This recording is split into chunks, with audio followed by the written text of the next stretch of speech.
নমস্কার বন্ধুরা, সুপ্রিয়া কিচেনে আবার আপনাদের সবাইকে স্বাগত জানাই আরও একটা রেসিপিতে। আজকে চিংড়ি মাছ দিয়ে কাঁঠালের এঁচোড় রান্না করব, তো আপনারা পুরো ভিডিওটা দেখতে থাকবেন। এই রান্নাটা কিন্তু একদম অন্যরকম আর দারুণ হয় খেতে। এই রেসিপিটা বানানোর জন্য আমার কলা পাতা দরকার, তাই কলা পাতা কেটে নিয়ে যাবো, তার সঙ্গে কটা কলার ছোট কেটে নিয়ে যাব।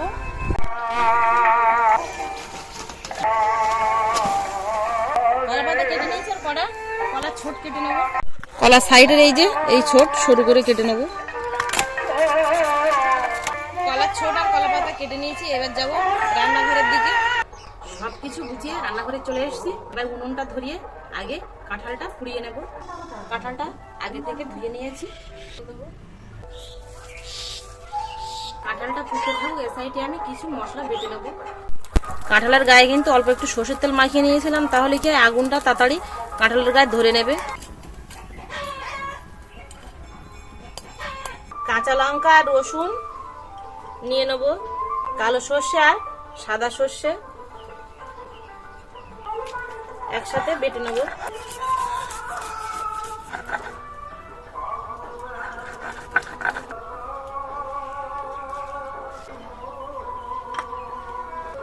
চিংড়ি মাছটা আগের থেকে ধুয়ে কেটে পরিষ্কার করে রেখেছিলাম, বেটে নেব।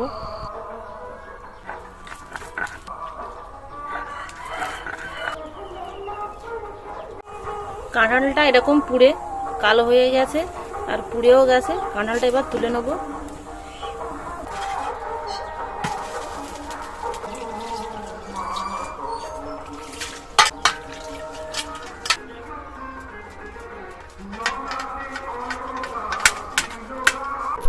কাঁঠালের ভিতরটা একদম সেদ্ধ হয়ে গেছে। বটি দিয়ে কেটে এবার কাঁঠালটা ছোট ছোট করে পিস করে নেব।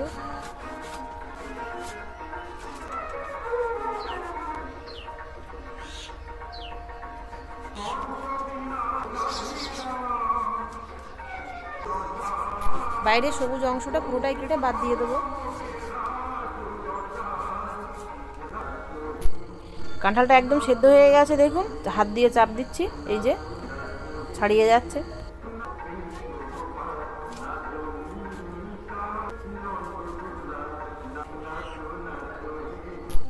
সব কাঁঠাল কেটে এরকম ছোট ছোট করে নিয়েছি। এবার শিলে বেটে নেব।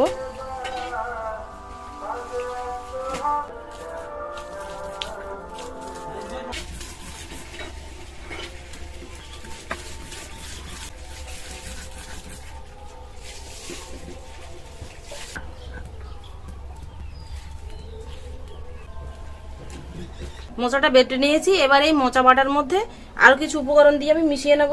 এখানে রসুন, কাঁচা লঙ্কা, সর্ষে, কালো সর্ষে আর সাদা সর্ষে মিশিয়ে বেটে রেখেছিলাম, দিয়ে দেবো। চিংড়ি মাছ বাটা দিয়ে দেবো। স্বাদ মতো লবণ দিয়ে দেবো। আর দিয়ে দেবো চিনি 1.5 চামচ মতো, হলুদ গুঁড়ো দিয়ে দেবো, আর দিয়ে দেবো সর্ষের তেল। সবকিছু দিয়ে ভালো করে মিশিয়ে নেব।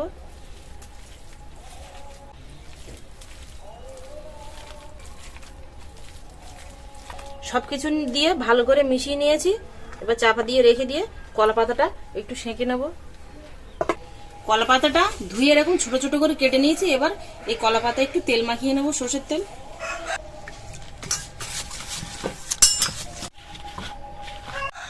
সাঁড়াশে দিয়ে কলা পাতাগুলো ধরে নিয়েছি।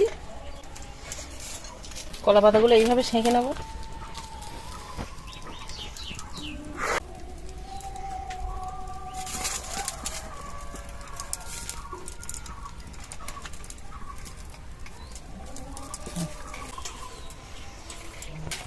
প্রথমে একটা কলা পাতা দেবো, তারপর আর একটা কলা পাতা দেবো।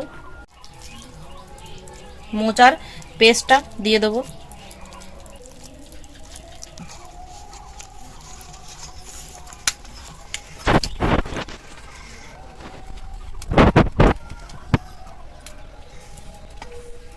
কলার ছোট আমি কেটে রেখেছিলাম, সেই কলার ছোট দিয়েই বাঁধবো। তবে এখানে আপনারা চাইলে সুতির কাপড়ের আঁচ কিংবা কাঁথা সেলাই করা সুতির সুতো নিতে পারেন।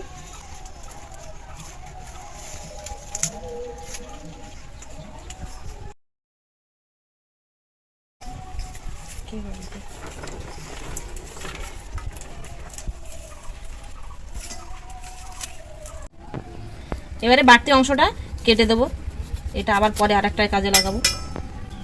এই একটা হয়ে গেছে। একইভাবে পরপর সবগুলো বানিয়ে নেব।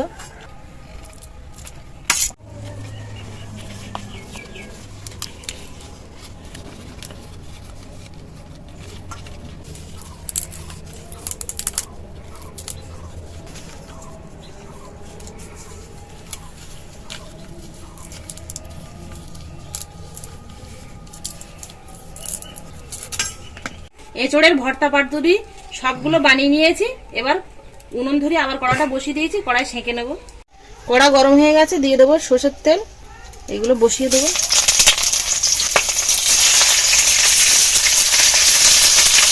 চাপা দিয়ে দেবো। 1 মিনিট হয়ে গেছে, পাতাটা একটু আর একবার উল্টিয়ে দেবো।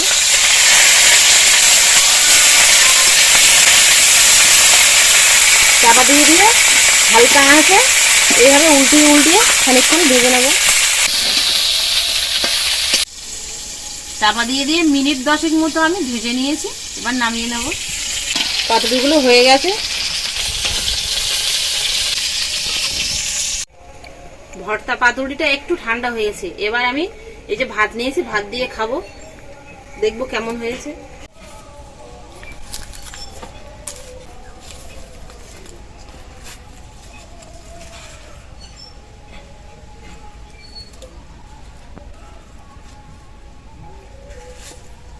গরম গরম দেখুন, এখনো ভাব উঠছে আর দারুণ একটা সেন্ট বেরিয়েছে।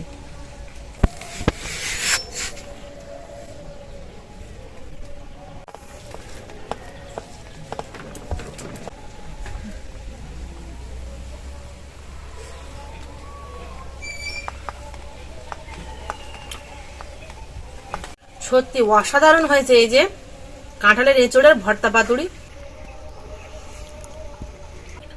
আমার এই রেসিপিটা একবার হলেও আপনারা বাড়িতে বানিয়ে খেয়ে দেখবেন কেমন হয়। আর যদি ভালো লাগে তাহলে সাবস্ক্রাইব করবেন আর ফার্স্ট ভিডিও পেতে পাশে থাকা নোটিফিকেশন অন করে দেবেন। এতক্ষণ আমার সঙ্গে থাকার জন্য আপনাদের অনেক অনেক ধন্যবাদ। আবারও দেখা হচ্ছে আপনাদের সাথে পরে নতুন কোনো রেসিপিতে। ততক্ষণ আপনারা সবাই ভালো থাকবেন, সুস্থ থাকবেন।